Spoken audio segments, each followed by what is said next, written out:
தேவனே, இன்று என்னை உருமாற்றும். ஆகஸ்ட் மாதம் 3ஆம் தேதி.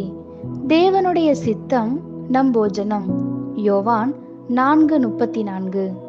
இயேசு அவர்களை நோக்கி, நான் என்னை அனுப்பினவருடைய சித்தத்தின்படி செய்து அவருடைய கிரியையை முடிப்பதே என்னுடைய போஜனமாய் இருக்கிறது.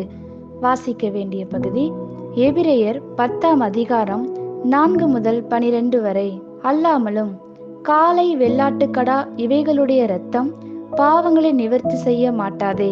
ஆகையால் அவர் உலகத்தில் பிரவேசிக்கும் போது பலியையும் காணிக்கையையும் நீர் விரும்பவில்லை, ஒரு சரீரத்தை எனக்கு ஆயத்தம் பண்ணினீர். சர்வாங்க தகன பலிகளும் பாவ நிவாரண பலிகளும் உமக்கு பிரியமானதல்ல என்றீர். அப்பொழுது நான், தேவனே, உம்முடைய சித்தத்தின்படி செய்ய இதோ வருகிறேன், புஸ்தக சுருளில் என்னை குறித்து எழுதியிருக்கிறது என்று சொன்னேன் என்றார். நியாயப்பிரமாணத்தின்படி செலுத்தப்பட்டு வருகிற பலிகளை குறித்து மேற் சொல்லியபடி பலியையும் காணிக்கையையும் சர்வாங்க தகன பலிகளையும் பாவ நிவாரண பலிகளையும் நீர் விரும்பவில்லை, அவைகள் உமக்கு பிரியமானதல்ல என்று சொன்ன பின்பு, தேவனே, உம்முடைய சித்தத்தின்படி செய்ய இதோ வருகிறேன் என்று சொன்னார். இரண்டாவதை நிலைநிறுத்துவதற்கு முதலாவதை நீக்கி போடுகிறார். இயேசு கிறிஸ்துவினுடைய சரீரம் ஒரே தரம் பலியிடப்பட்டதினாலே அந்த சித்தத்தின்படி நாம் பரிசுத்தமாக்கப்பட்டிருக்கிறோம்.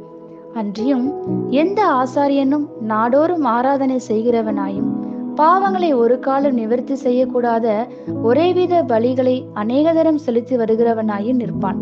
இவரோ பாவங்களுக்காக ஒரே பலியை செலுத்தி என்னென்றைக்கும் தேவனுடைய வலது பரிசத்தில் உட்கார்ந்து. ஆமேன். நாம் தேவனுடைய சித்தத்தை செய்ய வேண்டுமானால் தேவனுடைய சித்தம் என்பது நம் வாழ்க்கைக்கு துணை சாதனம் அல்லவென்றும் அது நம் வாழ்க்கையின் அத்தியாவசியமான ஒன்று என்றும் நாம் அறிந்து கொள்ள வேண்டும்.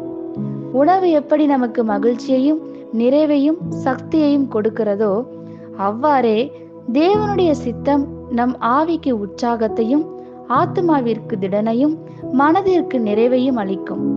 இந்த வசனத்தின் 3 முக்கியமான வார்த்தைகள் அனுப்பினவர், செய்து மற்றும் முடிப்பதே. முதலாவதாக, நாம் இந்த உலகத்திற்குள் அனுப்பப்பட்டிருக்கிறோம் என்பதையும் தானாக வரவில்லை என்பதையும் அறிந்து கொள்ள வேண்டும்.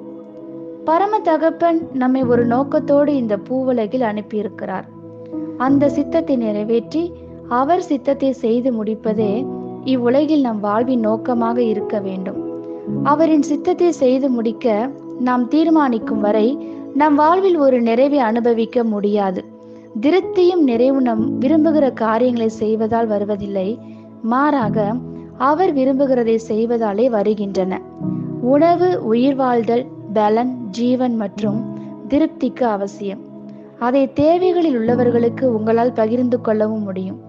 சரியான காரியங்களை செய்யும் போது நமக்கு மகிழ்ச்சி பொங்கி வழியும் அனுபவமும் ஆசிர்வாதமும் உண்டாகும். இதைத்தான் இயேசு கிறிஸ்துவின் வாழ்க்கையில் நாம் காண்கிறோம். அவரின் ஊழியம் இந்த உலகில் முடிவு பெறும் முன்னரே அவர் தேவ சித்தத்தை தன் வாழ்க்கையில் செய்து நிறைவேற்றியதை அறிந்திருந்தார். சிலுவையில் எல்லாம் முடிந்தது என்ற இறுதியில் வெற்றி குரல் முழங்கினார். தேவ சித்தத்தை செய்வதை காட்டிலும் இவ்வுலகில் சிறப்பான காரியம் வேறெதுவும் இல்லை. தேவனுடைய சித்தம் உங்கள் அப்பமாக மாறும்போது நீங்கள் ஜீவனையும் பராமரிப்பையும் திறனையும் நிறைவையும் பெற்று மற்றவர்களுக்கு ஆசீர்வாதமாக மாறுவீர்கள். ஆமேன். இந்த வார்த்தைகளினால் நீங்கள் ஆசீர்வதிக்கப்பட்டீர்கள் என்று நாங்கள் நம்புகிறோம்.